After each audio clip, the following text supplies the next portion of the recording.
안녕하십니까. 혼란한 정치 시사 이슈를 술술 풀어보는 송국근 혼술 10월 31일 목요일에 인사드립니다. 송영길 대표를 뽑은 민주당 전당대 돈봉투 사건 핵심 인물인 윤관석 전 의원에 대해서 조금 전에 대법원이 징역 2년 확정 판결을 내렸습니다. 이것은 윤관석의 비리 혐의뿐 아니라 민주당 전체에 큰 타격을 줄 수 있는 판결입니다. 무엇보다도 돈봉투 사건에 연루된 송영길 또 곧 처벌을 받고 지금 소환에 불응하고 있는 6명, 6차례, 7차례 불응을 해서 검찰이 최후 통첩을 내렸죠. 17일까지 소환을 통보를 하고 오지 않으면은, 검찰에 오지 않으면은 강제 구인장을 발부할 수도 있다고 최후 통첩을 내린 6명. 민주당 김용호, 민병덕, 박성준, 백혜련, 전용기, 조국당 황운하, 이 사람들은 소환에 응하지 않으면은 구검 강제 구인에 나설 뿐만 아니라 또 기소를 하겠죠. 기소를 해서 이 윤관석이 징역 2년 중형을 받았기 때문에 대법원 확정 판결까지 이 사람들도 엄한 처벌이 예상이 됩니다. 그러면 재보궐선거, 보궐선거가 많이 치러지겠죠. 또 지금 선거법 위반으로 기소된 민주당 의원들도 다수가 있기 때문에 이 보궐선거 전국, 그러니까 미니 총선으로 불릴 만한 선거 전국이 도래를 할 수가 있고, 이것은 이재명에게 상당히 타격을 줄 수 있는 상황입니다. 그리고 이 판결 자체가 이재명에게 타격이 됩니다. 왜 그런지 설명을 드리겠습니다. 우선 오늘 판결 내용은 대부분 2부가 정당법 위반 혐의로 기소된 윤관석에게 징역 2년을 선고한 원심을 확정을 했습니다. 민주당 돈봉투 사건은 아시다시피 송영길 전 민주당 대표가 2021년 5월 전당대회를 앞두고 그 송영길 캠퍼가 민주당 현역 의원 약 20명에게 20개의 돈봉투 300만 원씩 든 거 6천만 원을 뇌물로 살포한 사건이죠.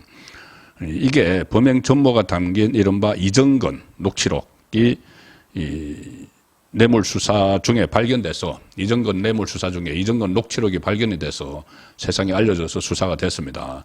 그래서 이정건 녹취록에 보면은 이재명 관련도 있습니다. 이정건 녹취록이 그때 3만 개라고 이야기가 많죠. 3만 개의 녹취록 중에서 여러 가지 문재인과 관련된 이야기도 그때 있었고, 또 문재인의 자금출 이런 관련된 이야기도 있었고, 그때 거액의 수표 이야기도 있었고, 또 이재명과 연결된 이야기들도 있었습니다. 이재명은 실제로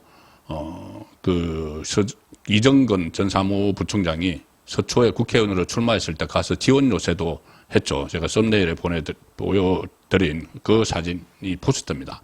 자, 그래서 이정건과도 연결이 되기 때문에 이정건의 녹취록이 일단 신빙성을 법원이 인정을 했다, 이런 차원도 있습니다. 그래서 이정건 녹취록에 나온 여러 가지 수사들 지금 진전이 되지 않고 있는데, 좌파 정치인들의 여러 가지 연루 의혹들이 막 얽혀 있죠.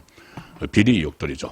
거기에 대한 수사도 본격화될 수가 있다. 그러면 이재명 주변에 대한 수사까지 진행될지는 모르겠지만, 어쨌든 이정건은 이정건의 녹취록이 법원에서 증거로 사실상 그 녹취록의 이 진실성을 법원이 인정을 했기 때문에 이 부분과 관련한 이재명 주변의 연루 의혹 같은 것들도 새롭게 제기될 가능성은 있다고 봅니다. 윤관석은 당시에 송영길 전 대표 지지 모임 자장을 맡았었는데, 경선 캠프 관계자들에게 민주당 의원들에게 300만 원짜리 돈봉투 20개를 2차례에 걸쳐서 전달을 받은 혐의죠. 본인이 이제 6천만 원을 전달을 받아서 이걸 다시 나눠줬는데, 전달받은 혐의로 오늘 징역 2년을 받은 것이고, 다시 나눠준 거는 이것은 또 기소가 돼서 이건 또 다른 재판이 진행 중입니다. 그러니까 더 형이 추가될 가능성이 높은 것이죠.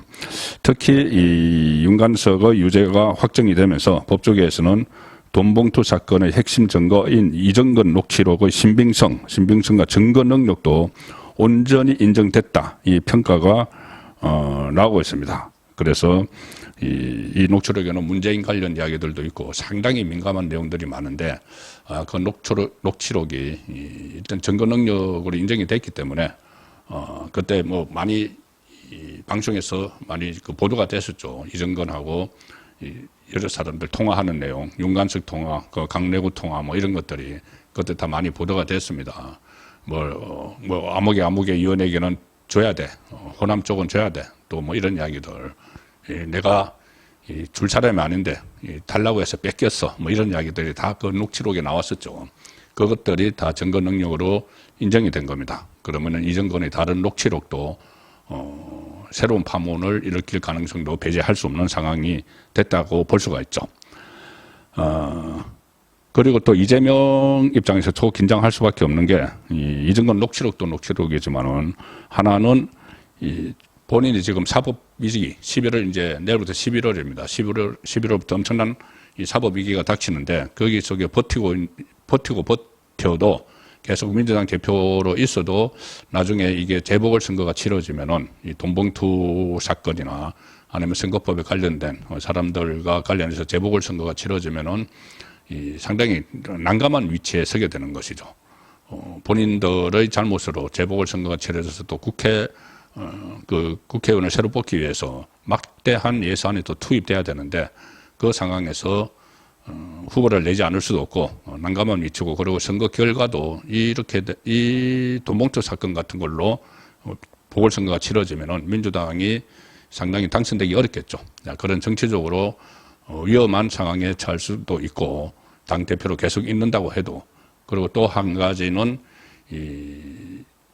윤관석이나 송영길도 이재명과 지금처럼 똑같은 주장을 해왔습니다. 뭐냐 하면은 이 정치보복이다. 이것은 정치검찰의 야당 탄압이다. 이렇게 했는데 결국은 1심, 2심을 거쳐서 대법원까지 유죄 확정을 내린 거죠. 징역형을 내린 거죠. 그럼 이재명도 지금 본인을 둘러싼 여러 가지 혐의들에 대해서 조작이다. 검찰의 조작이다. 정치보복이다. 이렇게 하고 있지만 지금 1심 판결 곧 나올 것이고 2심 대법원에서도 정치보복이라는 그 주장을 전혀 받아들이지 않는 그 상황이 났기 때문에 윤관석 그 징역형에서 이재명도 바짝 긴장할 수밖에 없는 그 관계가 됐다. 그리고 또 하나 있습니다. 송영길도 지금 구속 기소돼 있는데 1심 재판 중이고 다음 달 6일 또 이것도 11월 6일 결심 공판이 예정되어 있습니다. 구형이 나오고 올해 안에 선고가 또 나오는데 자 송영길과 이재명은 특수관계죠.